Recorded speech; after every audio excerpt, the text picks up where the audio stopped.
তো এটা হচ্ছে দুর্গাপুর গভর্নমেন্ট কলেজ, আর তার সামনে খুব সুন্দর একটা আলপনা আঁকা। বিষয়টা হচ্ছে যে সরস্বতী পুজোর দিন আমরা ইয়েলো ড্রেস পরে বেরিয়েছিলাম ঘুরতে। তো কোথাও সেরকম যাওয়া হয়নি সকালবেলা, শুধুমাত্র কলেজেই এসেছিলাম। আর কলেজের গেটেই আমার দুই বোন ছিল, ওরা বুবুকে কাছে পেতেই পুরো চটকাতে থাকলো, আদর করতে থাকলো, আর সেই সুযোগে আমরাও কিছু ভিডিও ক্লিপ রেকর্ড করে নিলাম। তারপর ভেতরে গেলাম কলেজের ঠাকুরটা দেখার জন্য। তো যখন আমি এই কলেজে পড়তাম তখন কিন্তু অন্য জায়গায় পুজো হতো, আর এখন যে জায়গাটা হচ্ছে সেটাও কিন্তু খুব সুন্দর জায়গাটা, আর অসাধারণ প্যান্ডেল, অসাধারণ ঠাকুর।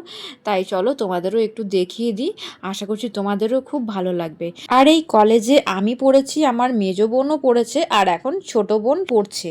এখন চাইলেও তো আর সেই দিনগুলো ফিরে পাওয়া যাবে না, তবে যে ক্লাসরুম, যে কলেজের প্রিন্সিপাল রুম, সেগুলো দেখে ভীষণ ভালো লাগছে।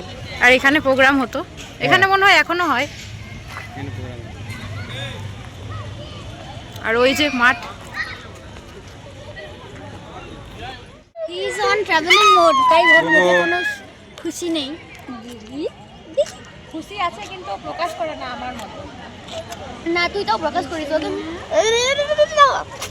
লোক দেখি ইরিটেট হয়ে যাচ্ছে মনে হচ্ছে। দাঁড়া আমি ঘরে যাই, তবে দেখাবো। মিমিরা ফুচকা খাচ্ছে আর পপুকে দেয়নি।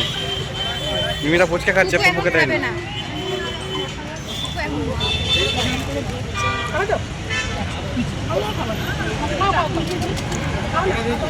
তো বুবুর এখন খিদে পেয়ে গেছে, আর এই যে ওর দুধ ফ্লাক্সের ঢাকনা দিয়ে ঠান্ডা করতে দিয়েছি, এবার বুবু দুধ খাবে।